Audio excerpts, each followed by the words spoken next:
Autopia. Autopia. Not Autotopia. Sorry, just a pet peeve of mine while I'm in the park. Welcome to your Friday Fastpass to Tomorrowland's Autopia.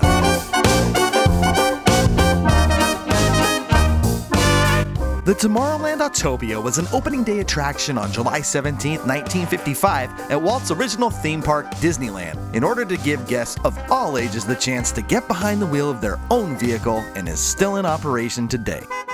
This does get a little confusing because multiple versions of the attraction were built and in two different lands. The original Tomorrowland Autopia opened in 1955. Walt's original version was built as a look at the future of interstate highway transportation, but for drivers of virtually every age. Remember, highways weren't even a thing yet throughout the United States. In theory, it was perfect for kids, a sweet little car that had no guide rails and only one pedal, and then that pedal acted not only as the gas pedal, but also initiated the braking system as the pedal was released back into position. These ride vehicles were designed by Disney legend and Imagineer Bob Gurr.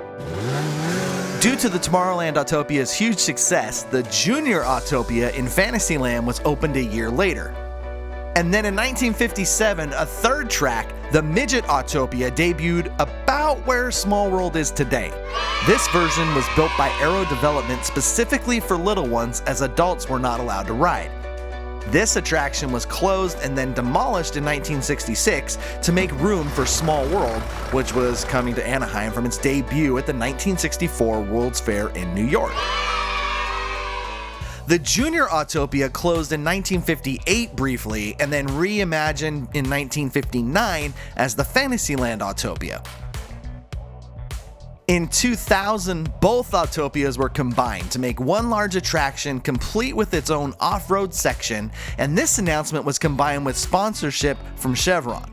This allowed for deeper theming and animated vehicles, Dusty, Sparky, and Susie in the ride queue. In 2016, Honda emerged as the new sponsor for the Autopia, and the introduction to Osimo and Bird are still there today.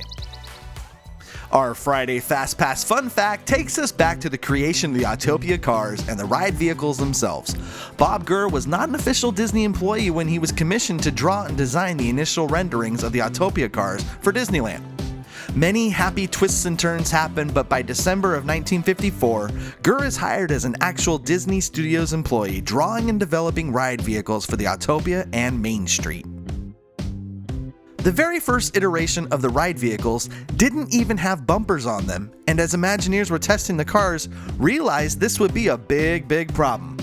So they added bumpers immediately all around the car, but later moved to the spring-loaded front and rear bumpers we know today. The original order for Autopia cars to be built was 40. 10 of those Autopia cars were pulled to use on Main Street as part of the opening day festivities, but were stalling out and overheating after only 15 minutes of idling due to the intense heat that day. Opening day mishaps included Autopia ride cars having faulty speed governors, which led to kids jumping curbs and spinning out. Some even turned 180 degrees and headed back towards oncoming traffic. In addition, those early ride vehicles didn't have that padded steering wheel yet, and Bob Gurr recounts taking one guest to the first aid station with a handful of his own teeth in his hands. Well, the kid, not Bob's teeth, but you got that.